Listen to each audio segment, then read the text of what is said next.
রিয়েলমির নতুন GT8 series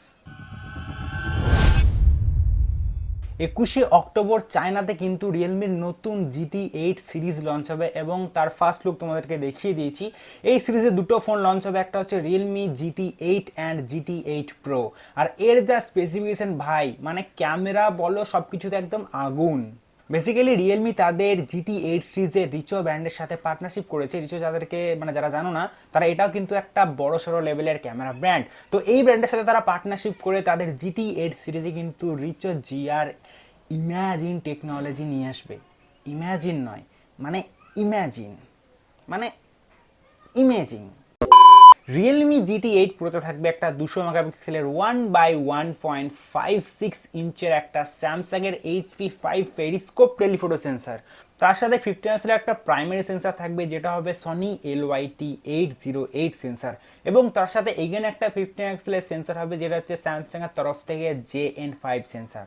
এবং তার সাথে যে প্রসেসরটা দিয়ে এই ফোনটা আসবে সেটা হচ্ছে স্ন্যাপড্রাগনের তরফ থেকে 8 Elite Gen 5, মানে সব থেকে top of the line processor, মানে এর থেকে উপরে কিছু হতেই পারে না। এবং তার সাথে থাকবে একটা 2K LTPO 144 Hz এর ডিসপ্লে, জাস্ট নেক্সট লেভেল। তারপরে কিন্তু 7000 mAh এর ব্যাটারি অ্যান্ড 120 ওয়াটের ফাস্ট চার্জিং। মানে ওভারঅল দেখতে গেলে প্রাইসটা কেমন আসবে তার উপর ডিপেন্ড করে ভাই, ফোনটা কিন্তু জাস্ট নেক্সট লেভেল লাগছে পারফরমেন্স এবং ক্যামেরা দুটোতেই। এই দুটো ফোনেই কিন্তু IP68 অ্যান্ড IP69 রেটিং পেয়ে যাবে। তার সাথে রিয়েলমি UI 7.0 অ্যান্ড অ্যান্ড্রয়েড 16 এর সাথে কিন্তু ফোন দুটো আসবে। তো ফোন দুটোর প্রাইস কিন্তু একটা আনুমানিক, মানে রুমার্স আসছে, গ্যারান্টেড না। তো যেটা রিয়েলমি GT8 সেটার প্রাইস হবে 40 থেকে 42 হাজার টাকার মধ্যে, এবং যেটা রিয়েলমি GT8 Pro সেটার প্রাইস হবে 60 থেকে 62 হাজার টাকার মধ্যে। এবারে ফোনটা আসুক, লঞ্চ হোক, প্রাইস আমরা জানতে পারবো, তখনই জানতে পারবো যে ফোনটার মানে যে প্রাইস এবং যে পারফরমেন্স, যে ভ্যালু দিচ্ছে সেটা কতটা সার্থক। তোমাদের কি মনে হয় রিয়েলমি GT8 সিরিজ নিয়ে? অবশ্যই কমেন্ট করে জানাবে। তারপর নাথিং তাদের নাথিং ফোন 3A লাইট বার করতে চলেছে এবং তার ফার্স্ট লুক বা রেন্ডার আমরা কিন্তু পেয়ে গেছি। তো বেসিক্যালি এই ফোনটা হচ্ছে যেটা নাথিং বার করেছিল 3A Pro অ্যান্ড 3A, সেটারই হচ্ছে ছোট ভাই। মানে 18 থেকে 20 হাজার টাকার মধ্যে নাথিং এর একটা বাজেট 3A সিরিজের ফোন আমরা কিন্তু দেখতে পাবো। এই ফোনের স্পেসিফিকেশন বেশি কিছু আসেনি, শুধুমাত্র একটা রুমার্স, একটা ইমেজ আমরা পেয়েছি। তো ভবিষ্যতে যদি কোনো আপডেট আসে অবশ্যই তোমাদেরকে ভিডিওর মাধ্যমে জানাবো। তারপর পোকো X8 Pro, ভাই এটা কিন্তু চায়নাতে লঞ্চ হচ্ছে রেডমি টার্বো 5 নামে। এই ফোনটাতে তুমি পেয়ে যাবে ভাই 7000-8000 mAh ব্যাটারি, মানে যেটা নন প্রো সেখানে 7 এবং যেটা প্রো সেখানে 8000 mAh battery with 100 watt charging. এবং তার সাথে যে প্রসেসরটা ইন্ট্রোডিউস হবে সেখানে হচ্ছে Dimensity 8500। তো ভাই খুবই এক্সাইটেড। ইন্ডিয়াতে আশা করি জানুয়ারির দিকে চলে আসবে, এখন আপাতত চায়নাতে লঞ্চ হচ্ছে। তো বেসিক্যালি পোকোর এক্স সিরিজ কিন্তু পারফরমেন্স সেন্ট্রিক ফোন বার করে, মানে ভ্যালু ফর মানি। তো সেই রকমই কিন্তু পোকো X8 Pro আমরা কিন্তু দেখতে পাবো। তো ফোনটা লঞ্চ হোক, তারপরেই কিন্তু ইন্ডিয়াতে লঞ্চ হওয়ার পরেই কিন্তু আমরা এর সমস্ত ডিটেলস জানতে পারবো। তারপর ভাই ভিভোর x series, Vivo X300 and X300 Pro।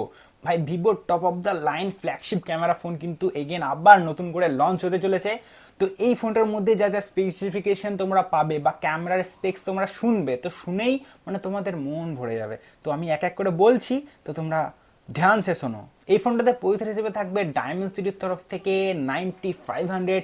Display হিসেবে রয়েছে একটা 120 Hz এর 80 LTPO display, HDR10+ and Dolby ভিশনের সাপোর্ট সহ। এবং ফ্রন্টে একটা আলট্রাসনিক ফিঙ্গারপ্রিন্ট সেন্সার, তার সাথে 6510 mAh এর ব্যাটারি অ্যান্ড 90 ওয়াটের ওয়্যার চার্জিং অ্যান্ড 50 ওয়াটের ওয়্যারলেস চার্জিং। এবং এই ফোনটাতে কিন্তু ফান্টাচ ওএস আসবে না, ভিভোর ফোনে জেনারেলি ফান্টাচ ওএস আছে, এটাতে আসবে অরিজিন OS 6। তারপর ভাই এই যে জাইসের পার্টনারশিপে ভিভোর এক্স সিরিজের ক্যামেরা সেট আপ হয়, সেটা কিন্তু দুর্দান্ত, মানে নেক্সট লেভেলের হয়। তো এর যে প্রাইমারি সেন্সার সেটা হচ্ছে 50 মেগাপিক্সেলের একটা সনির LYT828 sensor with gimbal stabilisation.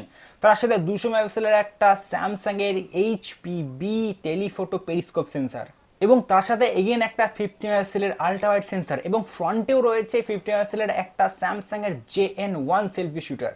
তার সাথে থাকবে dual studio speaker, wifi 6.0, Bluetooth 6.0 এবং USB টাইপ C 3.2। ভাই টোটালটাই একটা ফিউচারিস্টিক ফোন উইথ ভালো পারফরমেন্স, মানে ভিভোর জেনারেলি এক্স সিরিজ তো ভাই ক্যামেরাতেই টপ অফ দ্য লাইন হয়, তো এই ফোনটাও কিন্তু নিরাশ করবে না। দেখা যাক রুমার্সগুলো কতটা সত্যি হয়।